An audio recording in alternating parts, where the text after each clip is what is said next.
Hai guys, admin di sini. Di video kali ini kita akan membahas alur cerita Singgi chapter 330 sampai 331. Sebelum kita ke alur ceritanya, jangan lupa untuk like, comment, subscribe, dan nyalakan loncengnya ya guys. Tanpa berlama-lama lagi yuk, langsung aja kita ke alur ceritanya. Pada chapter kali ini melanjutkan tentang mimpi dari Shoyu.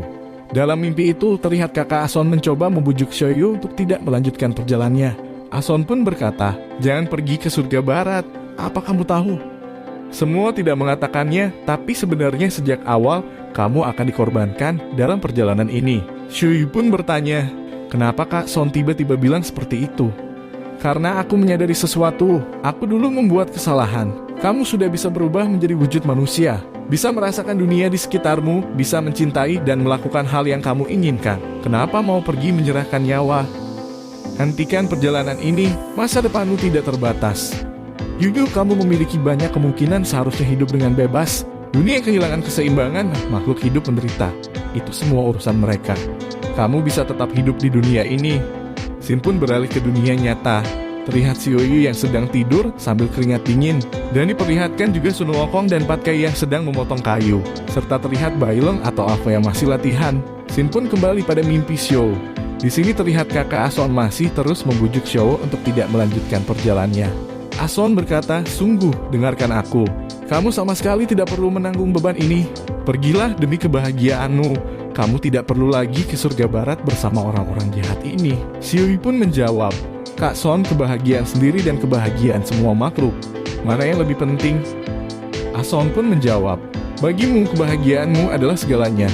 Tidak ada yang bisa menandinginya. Apakah kamu sudah tahu akan dikorbankan, tapi tetap mau pergi ke sana?"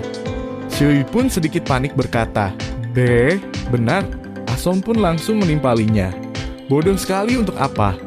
Demi orang lain di dunia ini, kamu mencintai mereka. Mereka tidak abadi, pada akhirnya juga akan mati. Hanya kamu dan aku yang tidak akan mati." Shoyu pun berteriak, "Kamu bukan Kak Son." "Siapa kamu?" Dan terungkap bahwa kakak Ason yang ditemui Shoyu ini adalah dewa kuno di Sitian yang sedang menyamar. Ternyata di Sitian memasuki alam mimpi Shoyu dengan menyamar menjadi orang yang paling dipercaya oleh Shoyu. Dan di Sitian pun langsung mencoba untuk menculik Shoyu. Namun tiba-tiba di Sitian pun terhalang oleh dinding pasir yang besar. Dan ternyata itu semua adalah ulah dari Wicing. Dia berhasil menolong Shoyu pada waktu yang tepat. Karena terjadi ledakan yang sangat hebat, rombongan Tang Sansang pun kaget dibuatnya. Dan Shao Qing pun terus berusaha untuk menyadarkan Shoyu. Dan akhirnya di Sitian pun berhasil dikeluarkan dari mimpi Shoyu. Hal itu sekali lagi membuat rombongan Tang Tansang terkejut. Dan di sini Shao Qing mengungkapkan fakta bahwa teknik yang dipakai Sitian ini dulunya sering dipakai oleh Shao Qing untuk mencelakai orang. Terjawab sudah kenapa Shao Qing mampu untuk menyelamatkan Shoyu. Di sini di Sitian yang sudah keluar dan berbentuk api pun masih mencoba untuk membujuk Shoyu. Karena kesal dengan lantang, Shoyu pun menjawab, "Kamu mendekatiku dengan berpura-pura menjadi Kak Son, sungguh tidak bisa dimaafkan. Kamu membuatku kesal. Rencana tipuanmu sudah gagal, menghilanglah. Lain kali jangan diam-diam masuk ke mimpi orang lagi. Menjijikan." Seketika pun di Sitian langsung menghilang. Shoyu pun terkejut karena di Sitian benar-benar menghilang. Tang Sansang pun menjelaskan bahwa dia datang dengan melekat pada mimpi. Asalkan tekadmu kuat, maka dia tidak akan bisa bertahan. Setelah kejadian itu, rombongan Tang Tansang pun saling berdiskusi tentang apa yang baru saja mereka alami.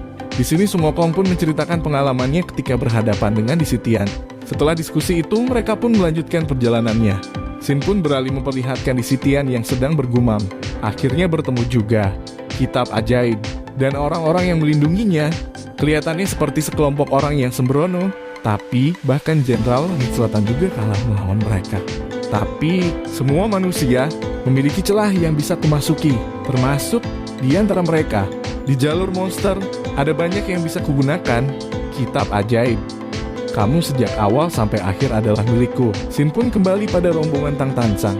Di sini terlihat Tang Sansang yang sedang melihat peta dan berkata, "Di depan sana, titik paling penting di jalur monster, negeri tengkorak putih. Di balik lembah yang dalam ini merupakan tempat yang harus kita lalui." Dan bersambung. Makasih banyak udah nonton alur cerita kali ini. Dan sampai jumpa di alur cerita berikutnya ya guys. See you!